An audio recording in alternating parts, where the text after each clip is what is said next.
انت لما بتسمع دايما الاغنيه دي او الموال ده مرتبط دايما في ذكرياتنا بذكرى مضحكه.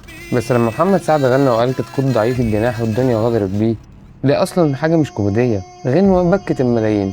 وصاحبها هو الراجل اللي احمد عدويه قال عنه الكل لازم يتعلم منه، عمنا عبده الاسكندراني.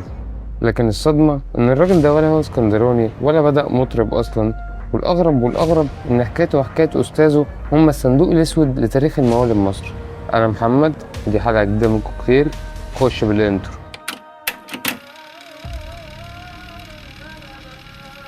القصة بتبدأ بمفارقة درامية غريبة. صاحب الوجع والشجن ده اسمه الحقيقي عبد الرحمن علي الشحات، ابن حارة شعبية بسيطة، أصوله من حلوان للويلي. عبده بدأ حياته مقرئ للقرآن الكريم، وحفظه وترتيله للقرآن هو السبب الرئيسي في سحر جمال صوته، وبرضه ده اللي دربه على النفس الطويل والدل العربي القوية.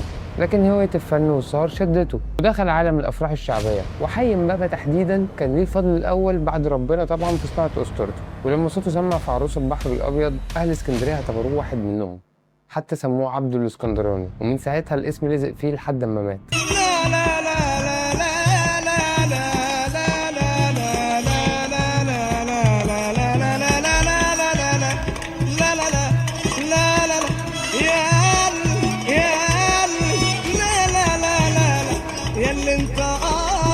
في عالم الموال في الستينات والسبعينات تقدرش تتكلم عن التلميذ من غير ما تذكر الأستاذ، والأستاذ هنا هو العمدة الكبير أنور العسكري.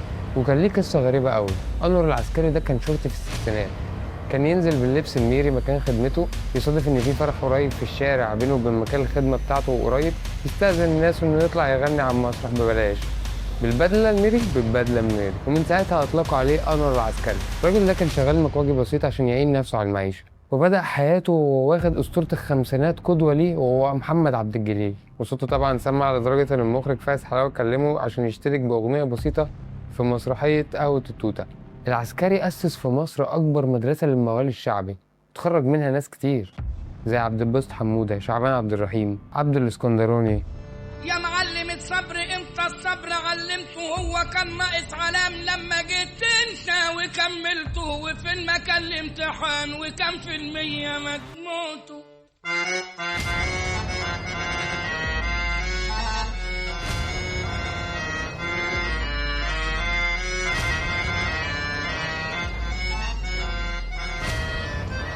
وهنا عبد الاسكندراني شاف في العسكري المثل الاعلى، وكمان كان خامة صوتهم قريبه من بعض، وفعلا درس طريقته وطريقه استاذ اساتذته محمد عبد الجليل. لكن التلميذ هنا بيتفوق على استاذه وبيصنع لنفسه مدرسه خاصه، مدرسه التدرج الموسيقي وتسريع ايقاع الموال. الموال زمان كان بطيء وممل، عبد الاسكندراني بقى جه هنا وكسر الجمود ده، وعمل مزيكا كده مع التدرج الموسيقي وخلى الدنيا تبقى اسرع في الموال، مع اشتراك طبعا آلة زي الأكورديون والناي، لدرجة إنه خلى المستمع يلهث عشان يستنى الكلمة اللي بعدها.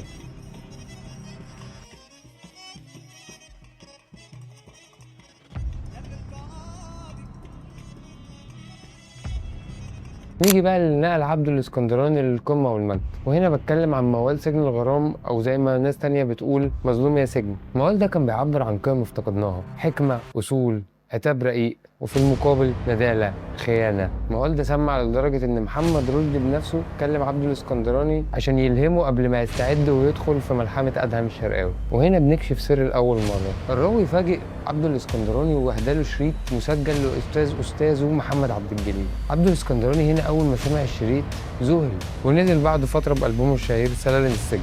تعمد يقلد فيه محمد عبد الجليل في مقطع بيقول: عشمتني بالحياة، عشمتني بالحالة، عشمتني بالحالة، قربت أنا وداني، لا الحالة جاني ولا كلام الناس ولا كلام الناس.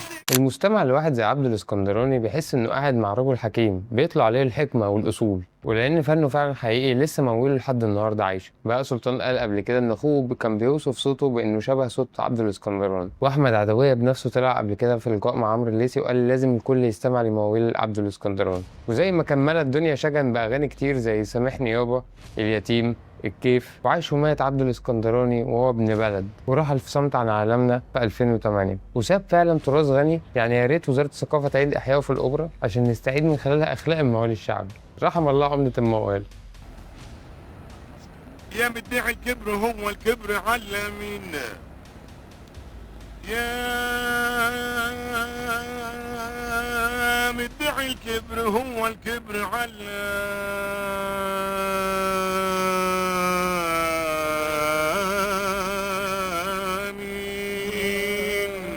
وهنا معلش عذرا بقى لكل المغنيين، انا اكتر واحد شايف ان صوته قريب من عبد الاسكندراني هو الفنان محمد سعد. ومن برنامج المتواضع ده احب اناشد استاذ محمد سعد، يا ريت تعمل البوم موال عبد الاسكندراني، عيد احيائها، الله يبارك لك. عايزين مين الحلقه الجايه؟